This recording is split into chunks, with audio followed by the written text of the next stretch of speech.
everyone, welcome to LegaLift's English grammar section. I am Shivani, hailing from the state of Bihar. This is going to be the first video for the English grammar section.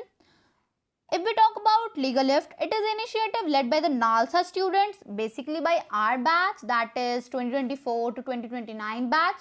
This initiative is to provide you all with the quality content to help you join your dream NLUs. So let's start with our topic.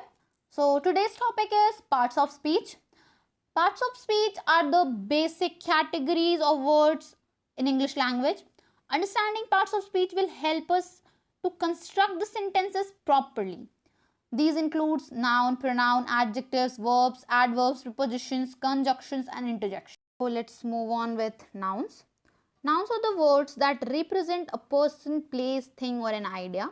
Examples are like Ram, Delhi, carpenter, gold, herd of cattle and so on. There are 5 types of noun: proper noun, common noun, material noun, collective noun and abstract noun. Proper noun are the nouns that refers to a specific unique person, place, thing or an entity and is always capitalized. Example like New York City, John Smith, Eiffel Tower and so on. Example sentences can be formed like John Smith lives in the New York City. Common noun. Common noun refers to a general, non-specific person, place, thing or an idea. Example can be like city, person, book or table. Example sentences can be made like the city is known for its vibrant culture. The third one is material noun. A material noun refers to substances or materials out of which things are made. Examples like wood, water, gold or plastic. Example sentences can be formed like the table is made of wood. The jewelry is made of gold. Fourth one is collective noun. A collective noun refers to a group of people, animals or things in a single entity. Examples like team, flock, herd, family. Example sentences can be formed like the herd of cattle grazed in the field. The fifth one is abstract noun. An abstract noun refers to ideas, concepts or qualities that cannot be perceived through the senses. Example can be like love, courage, freedom and happiness and so on. Example sentences can be formed like her courage inspired others to act bravely. The next ones are pronouns. Pronouns replace nouns in the sentences to avoid repetition. Examples are like she is going to the store. There are following types of pronouns. Personal pronouns. Pronouns that refer to a specific people or things. Examples are like I, you, he, she and so on. Example sentences can be formed like he is going to the store. We are writing for exams. The second one is possessive pronouns. Pronouns that shows ownership or possession. Examples are like mine, yours, his, hers and so on. Example sentences can be formed like this book is mine. Here the mine is showing the position of the book. Is this car yours? Here yours is showing the position of the car. The next one is demonstrative pronouns. Pronouns that points to specific things or people. Examples this, that, these and those. Example sentences can be formed like this is my favorite song. Are those your shoes? In both of the sentences, this and those are pointing to a specific things.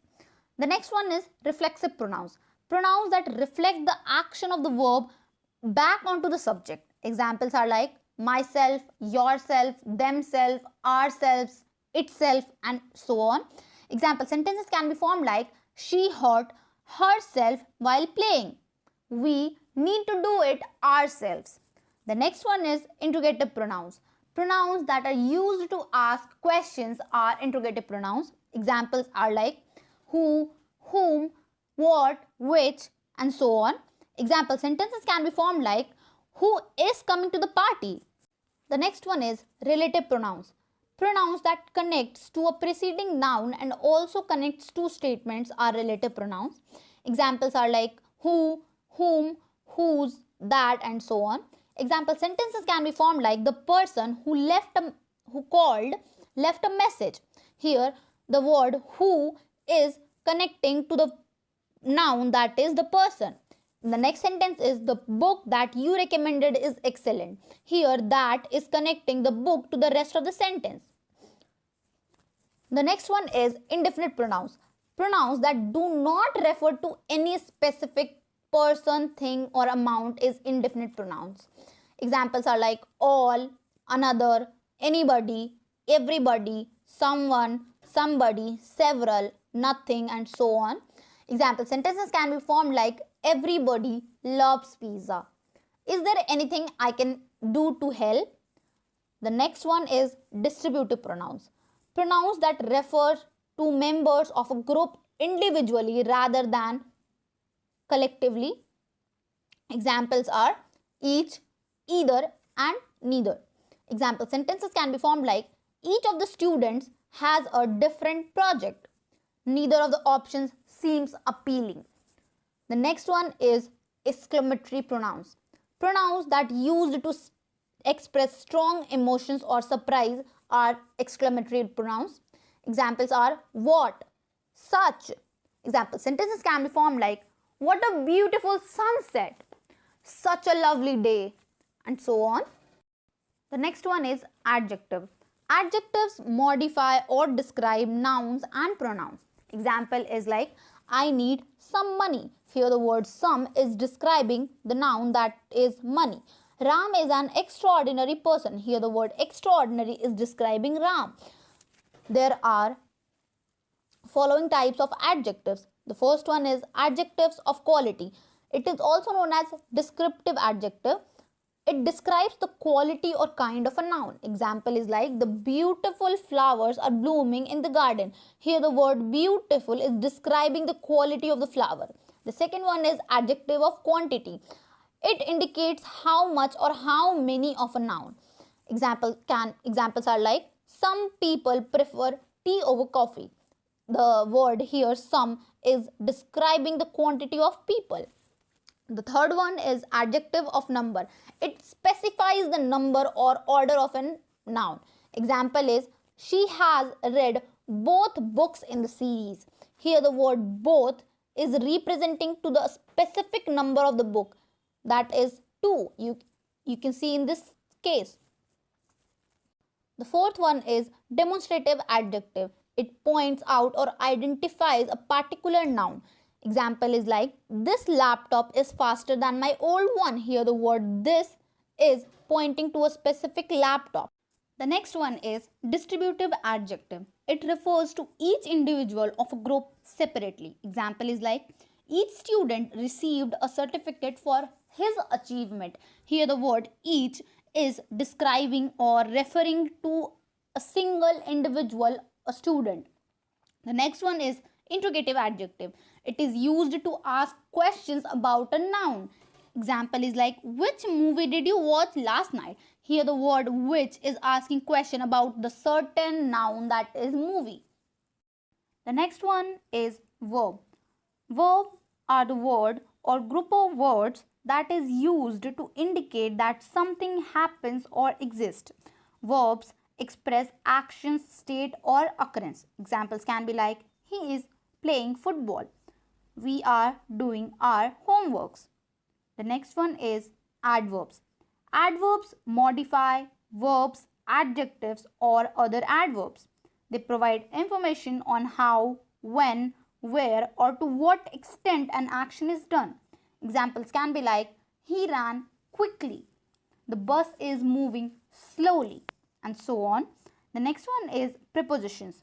Prepositions show the relationship between a noun or a pronoun and other words in a sentence. They indicate location, time, direction or other relationships.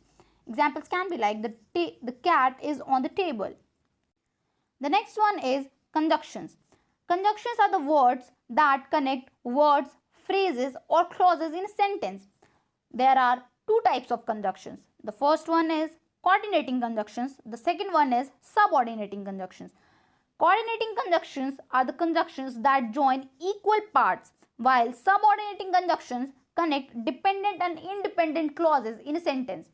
For example, for coordinating it can be I like tea and coffee. Here the word and is joining tea and coffee, which are equal parts. While for the subordinating, I will go if you come. Here the word if is joining two clauses. So the next one is interjections. Interjections express emotions or sentiments. They are often followed by exclamation mark.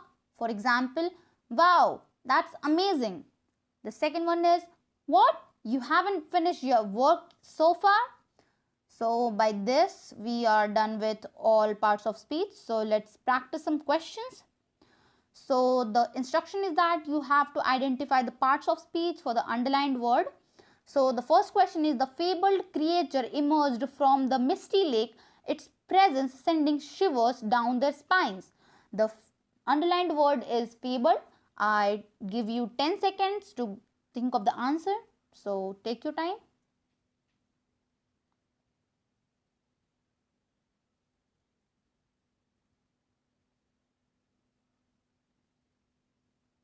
The correct answer for this question is adjective, as the word fabled is describing the quality of the creature, so working as an adjective. The second question is, the scientist conducted a series of experiments to test her groundbreaking hypothesis. The underlined word is conducted. So take your time.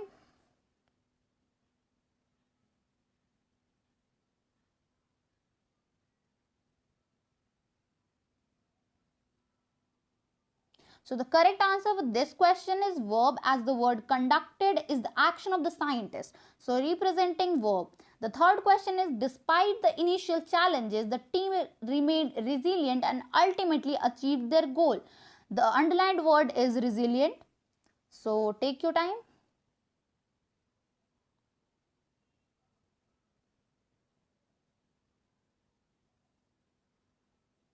So the correct answer for this question is adjective, as the word resilient is describing the quality of the team and as working as an adjective in the sentence.